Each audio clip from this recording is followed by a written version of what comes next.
Buen día amigos, bienvenidos aquí a National Geographic. Vamos a estar hablando en esta ocasión del 100 aniversario de la Constitución de 1917.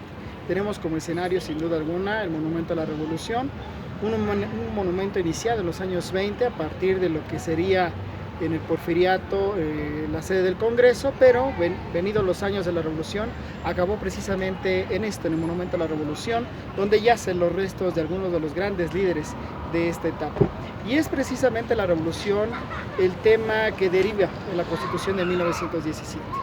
El 5 de febrero de 1917, en la ciudad de Querétaro, en el Teatro Principal, se promulga la Constitución de 1917. Un nuevo pacto constitucional, un nuevo pacto nacional para establecer el nuevo marco del Estado mexicano, los nuevos derechos, posterior al levantamiento armado. Hay que establecer cosas muy elementales, como por ejemplo que la Constitución, pues al final del día es lo que define a un país. ¿Qué tipo de país, qué tipo de sistema político lleva ese país? Está establecido en la Constitución. Pero también vienen con ello los derechos. ¿Qué tipo de derechos tan amplios o tan estrechos va a gozar una sociedad? Se establecen también en esa Constitución. Así pues, el 5 de febrero del 17 se inauguró un nuevo país, formalmente hablando, a partir de esta Constitución.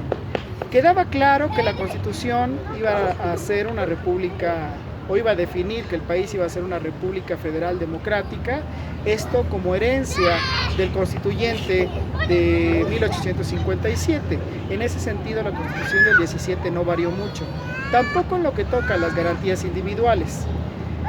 Pero más allá de eso, vinieron innovaciones, fundamentalmente en lo que tienen que ver con los derechos sociales, particularmente en lo tocante a la tierra y al trabajo. Aunque también en esto, aunque es una garantía individual, se agrega el capítulo de la educación.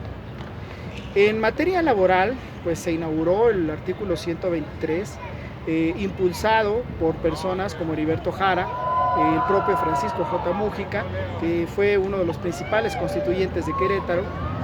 Este nuevo artículo pues reglamentaría el derecho al trabajo. Se establecería que el trabajo es un derecho y que tenía que estar consagrado y apoyado por el Estado y por sus leyes. En ese sentido, se reconocían los derechos no solamente a un salario justo, a jornadas laborales justas, sino también a las llamadas prestaciones, al derecho a sindicalización y al derecho de huelga. Vendría también el artículo 27, impulsado por personajes ya muy directamente, Pastor Roa, Francisco J. Múgica, pero también inspirado por quien fuera en su momento el autor del libro Los grandes problemas nacionales, Andrés Molina Enríquez, quien ya había definido cuál debía ser el cambio en lo tocante a las cuestiones agrarias y al territorio. El artículo 27, como queda en la Constitución del 17, se establece que la tierra o el derecho a la tierra va a estar establecido en tres niveles o en tres modalidades. Queda el derecho a la propiedad privada, eso no se violenta, pero es una propiedad privada restringida, pues no se quiere con esta nueva Constitución que se provoquen excesos como los que ocurrieron en el Porfiriato con el fenómeno de las haciendas, que generaron al final del día una gran explotación entre la masa de peones y campesinos sin tierra. Queda consagrada la figura o la forma de propiedad colectiva que va a permitir formas como las tierras comunales o los ejidos. Se entiende que el derecho a la propiedad colectiva es una forma de garantizar derecho a otros que no tienen condiciones para acceder a una propiedad privada. Y también se va a reconocer una modalidad que es el derecho patrimonial o la propiedad patrimonial, que ese es el de la nación. Este es muy importante, pues es lo que va a permitir que los recursos naturales del suelo y del subsuelo sean reconocidos como de la nación y por tanto administrados y llevados por el Estado. Ahí va a venir, o ahí se va a establecer, por ejemplo, el sector energético, el del petróleo, que va a permitir precisamente que el país pueda gozar de este recurso, por lo menos hasta antes de las últimas reformas. En este sentido, el artículo 27 resulta importante porque garantiza lo elemental para todo país, la propiedad de la tierra.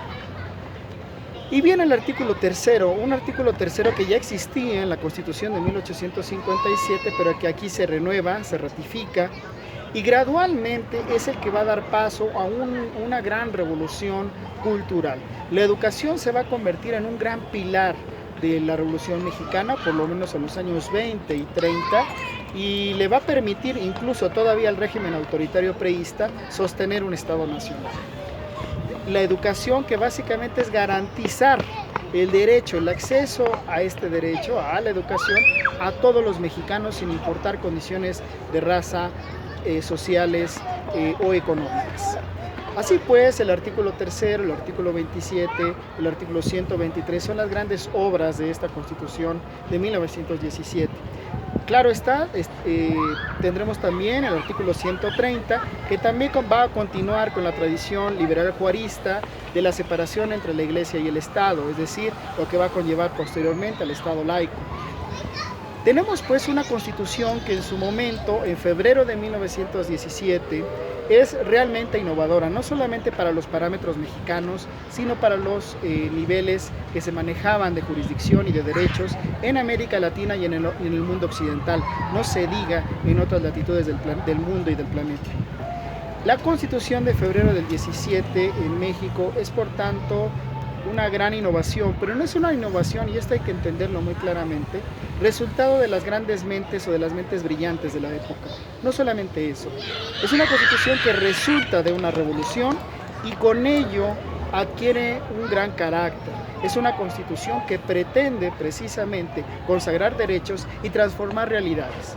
Los gobiernos revolucionarios de los años 20 y 30, unos más revolucionarios que otros sin duda, van a definir precisamente su carácter revolucionario en la medida en que resuelvan y apliquen esta nueva Constitución.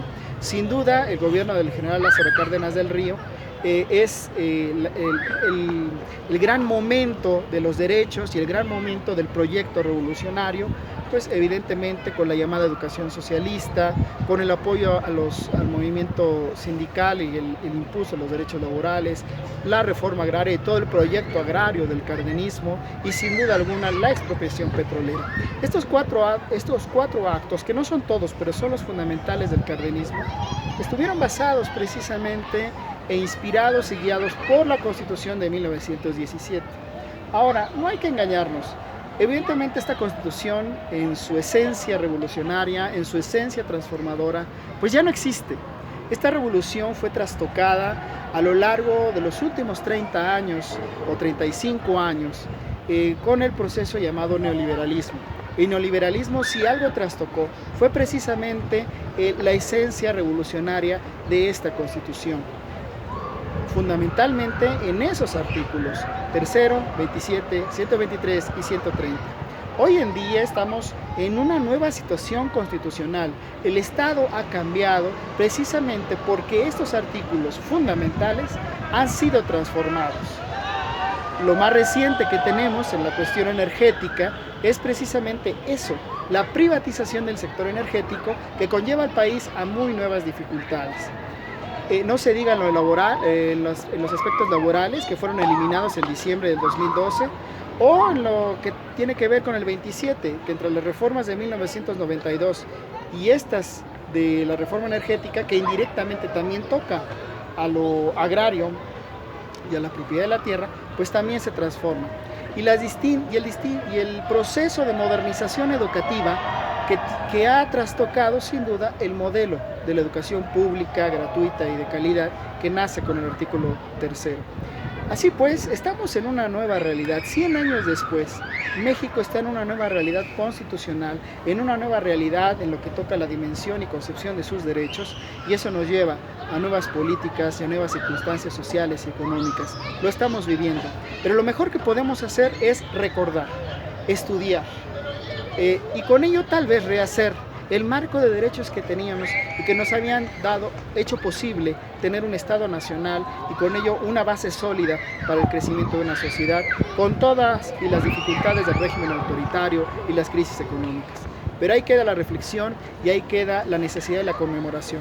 5 de febrero de 1917 nace una Constitución que durante mucho tiempo nos dio país y que hoy es necesario recuperar.